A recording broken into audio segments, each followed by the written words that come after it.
Hello everybody, Andrew Hutchins here, still not a licensed physician, never giving medical advice, purely educational and entertainment. And this video is about manual labor versus exercising. Like, what's the difference? And a lot of people think, like, oh, manual labor, like it's getting all the benefits of going to the gym. Yeah, I don't know what you think, so I'm just gonna say reality. And I've done a good amount of manual labor in my life, for a big variety of different stuff. This week I moved, this week I moved stuff like desks and boxes, books, and random stuff, fences, and built fences, and sandbags, and giant 250-pound whiteboards. And I've done other less physically demanding stuff in the past, involving less heavy objects. And I've worked out a lot, so I can compare and tell you what it's like. So, you do get certain benefits from manual labor, like you are strengthening a lot of muscles. And when I say a lot of muscles, I do mean a lot of muscles, because they are very general movements oftentimes. If you're carrying something heavy in front of you, you're getting your biceps, your front of your shoulders, you're getting some of your chest, you're getting some of your back. If it's heavy and you pick it up, you're getting some of your legs, you're getting all sorts of muscles. Even if you're just walking around holding sandbags like this, you're getting all sorts of muscles. Whereas in the gym, you're still getting all sorts of muscles, but you tend to pick more Oftentimes people pick more targeted exercises. For example, if you do preacher curls, you're really specifically targeting the bicep. If you do tricep pull downs, you're very specifically targeting the triceps. You do chest flies, well, they're gonna get your biceps and your delts a bit, but mostly the chest. So you could say that manual labor is more like compound lifts in the gym. Being compound lifts, it does mean that it's not as good for bodybuilding as it is for just general strength. If you want to be very strong at one exercise, it's best to focus on that one exercise. If you want to get very big, it's best to focus on targeting, well, that's a long story. This video is not about how to get very big, but it's a combination of doing whole body and targeted stuff and proper diet and everything. But you're certainly not going to get very big purely doing manual labor, carrying stuff, no matter how you're carrying it, because you're just not getting the hypertrophy exercises. I'm going to leave it at that, because this video is not about how to get big, because that's a whole nother video. But yeah, the manual labor is going to strengthen just a lot of everything. You're not going to get very big. You're not going to get very strong at specific lifts. Now, say you never work out versus you do manual labor. I'm sure you're going to be able to lift more in the gym if you do manual labor than if you never work out. But if you always work out doing bench press, deadlift, squats, you're probably going to be able to do more of them than the person who just does manual labor.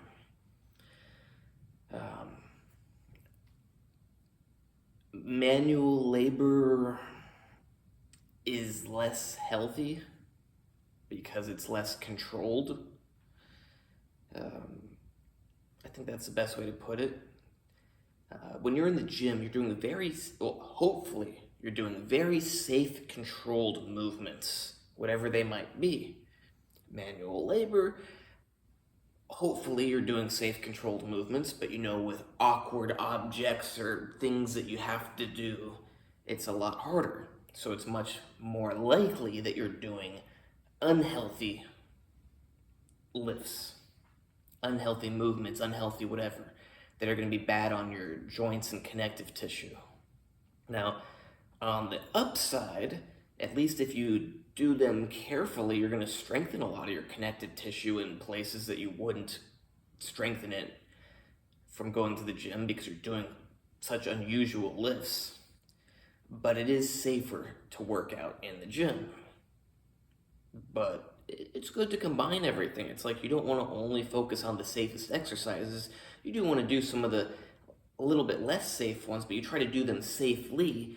That way you safely strengthen the weak points that would have given out first in those dangerous exercises. A good example of how I have hurt myself about a year ago with an uncontrolled movement was tossing a human up and down. It's like I have the muscular strength to do it. It wasn't difficult. Well, it was a small human. But when you got that object, especially if you're intoxicated, and you know that object is not an equal mass. It's not like you're throwing a block up and down. It's going to land the same every time. It's a human, and it's also moving around. So when you got that landing on your arms, the weight's not distributed equally, and it's coming down at random velocities and stuff, your muscles and body just don't tend to react perfectly, and you get injured. It's a lot different than tossing a bar up and down, or a sack of potatoes even. Good example. Manual labor, do you get the best cardio benefits? Well, certain manual labor, I don't know, say you're gonna have to drag something across fields and back, and like you get decent cardio in, but you're probably gonna get better, healthier cardio just walking around with nothing in your hands, just letting your arms go by your side, because that's the healthiest thing your arms can do, and just walk. Let your arms hang free. Probably gonna get healthier cardio swimming in water. I mean, where else would you swim? Didn't really need to say that part. There's a lot better ways to get cardio in than manual labor. Now, manual labor versus nothing, manual labor wins. Certainly better to do that cardio than no cardio.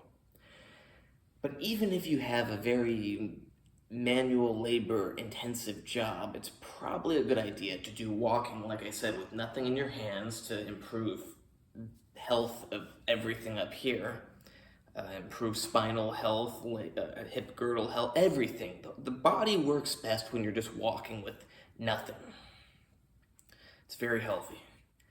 And it's probably a good idea to do some amount of working out in the gym to minimize injuries while you're doing the manual labor. Now, of course, if you're doing a lot of manual labor, it's hard because you're tired and you don't want to do this stuff afterwards. But yeah, to recap, manual labor is good for strengthening you, but it's not so good for improving specific lifts in the gym. It's not so good for bodybuilding. I'm not saying you're not going to get bigger. You will get bigger. You will get stronger. It's just that you could get even more bigger by focusing on hypertrophy workouts in the gym. You could get even better at bench press by focusing on bench press in the gym. You could have much lower risk of injury by safely working out in the gym. I'll leave it at that. I'm not going to repeat everything twice.